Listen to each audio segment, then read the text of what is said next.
Rev up your engines!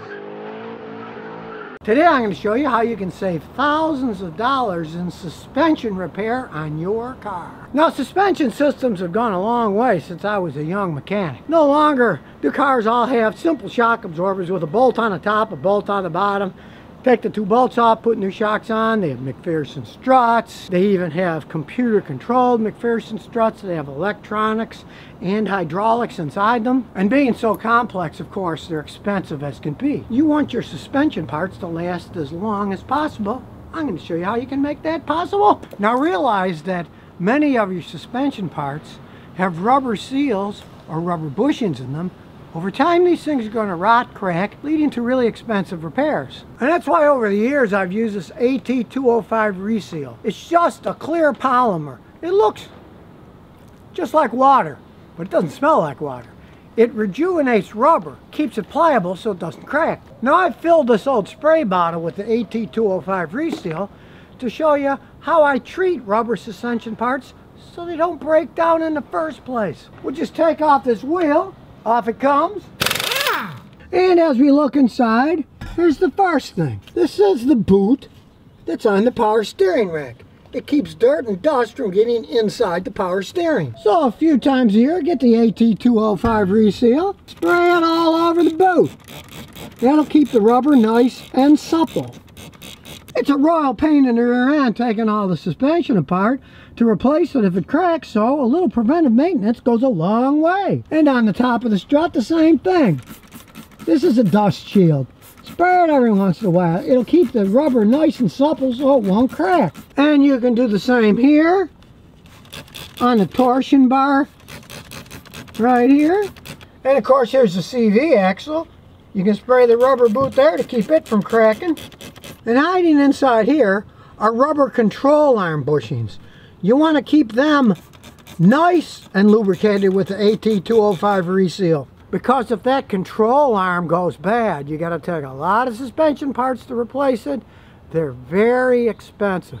You want to prevent that rubber from getting brittle, cracking, and then your suspension gets off and you have to replace them. Now the next thing to think about to let your suspension system last longer is your tires. Because realize, your tires actually absorb a lot of the shocks. They're flexible. When you hit bumps, these things flex in and up. They often take just as much shock away from the car as the shock absorbing system does. So of course, you want to keep the right amount of air in your tires, and you want to watch your tires to make sure they're not wearing out oddly. Because if they start to wear out oddly, one, that shows that you often have a problem in the front end where you need a ball joint or a tie rod.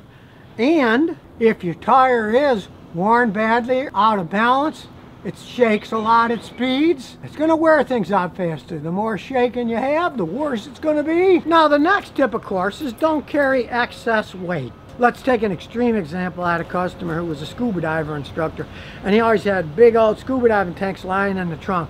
That really weighed it down and things wore out faster. So don't be a slob like me and keep all this junk in your trunk. Be more like my wife. Have a trunk that's clean. It's got a yoga mat and a little box with a few tools in it. Don't carry a lot of excess weight. Now a crucial part of your suspension system is your power steering. If you've got a car that has hydraulic power steering, of course check the fluid every once in a while. This is on the low mark now when it's cold, and it goes up to the high mark when it warms up because it expands over time. But this stuff does get dirty over time. And guess what dirt does? Dirt is friction. Friction wears out parts. If you have to buy an uber expensive power steering pump, or even worse, if your power steering rack goes bad, then you're going to have to spend a small fortune. So if you're like me and you keep your car for hundreds of thousands of miles, 15, 20 years or more, it's a good idea to change your power steering fluid, let's say, once every 6, 7 years or something. It's not that big of a deal, but you do need to change it because eventually it gets so dirty, it turns into a cutting fluid. 1400 PSI pressure, and the fluid's dirty. That actually turns the fluid into a cutting fluid that will eat through metal parts, eat up hoses, do all kinds of damage. So do change it every once in a while and find out what kind you have. Some of them are red. If the red turns black, you know it's dirty. Some of them are clear, they're easier to see when they get dirtier. It only has to be changed every once in a really long time. Just do it if you want to keep your car for as long as possible. Now for those of you who live up north or by saltwater seashore, it's a good idea to rinse the undercarriage of your car once a week to get that salt off. Salt is an enemy of suspension parts. As an example, I used to have a photographer when I did a show with CBS. He lived across the street from the ocean in Galveston, and just the spray of the salt water coming in, he didn't drive on the beach or anything, his Chryslers, they just rotted away. I looked at one of his vehicles and the thing was 3.5 years old. It was just rotting through everywhere. He never rinsed them. And of course, anything that causes corrosion is going to create problems with suspension systems. But salt is the absolute worst thing that you're generally going to run into on this planet. So, if you live in an area like that, you want to rinse your car a lot. If you're not going to do it yourself, just take it somewhere where they drive it through and it all hoses the bottom out and gets all the stuff off the suspension system. Now, another part that's rubber that have corrosion on it is your strut mounts. This is all rubber inside here. So get the reseal and pour it on the rubber. The rubber's on the inside here, on the edge, and that'll keep it from cracking. The mounts themselves aren't that expensive. Those particular ones are like $80-something a piece if you buy factory ones, but you have to take the whole strut off the vehicle, take it all apart, put the new mount on and put it back together. And if you're going to go through all that trouble, you might as well have changed the strut too, not just the mount itself. But the mounts themselves are the crucial part.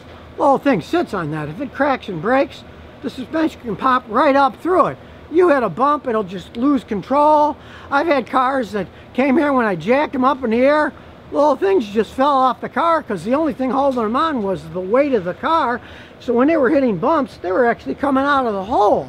It's dangerous, so you don't want the mounts to go bad. A little maintenance goes a long way. Maybe once a year you can put a little bit on the rubber seals so it won't crack, and then you got to take the whole thing apart and replace it all just because the rubber decided to crack. And here's my last warning to save you thousands. When things do wear out, replace them with quality parts.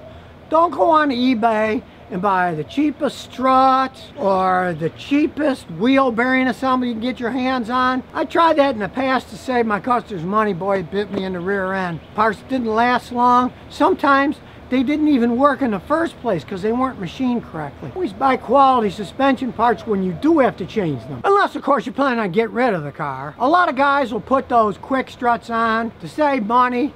They're selling the car. They realize, hey, it's not going to last forever, but if it really rides like crap and they can't get any money for the car, make it ride halfway decent so you can then sell it. But if you're planning on keeping the car for years, my advice is don't use those quick struts. The quality just isn't there. So now you know how you can save thousands in suspension repair costs with a tiny bit of maintenance. So if you never want to miss another one of my new car repair videos, remember to ring that bell.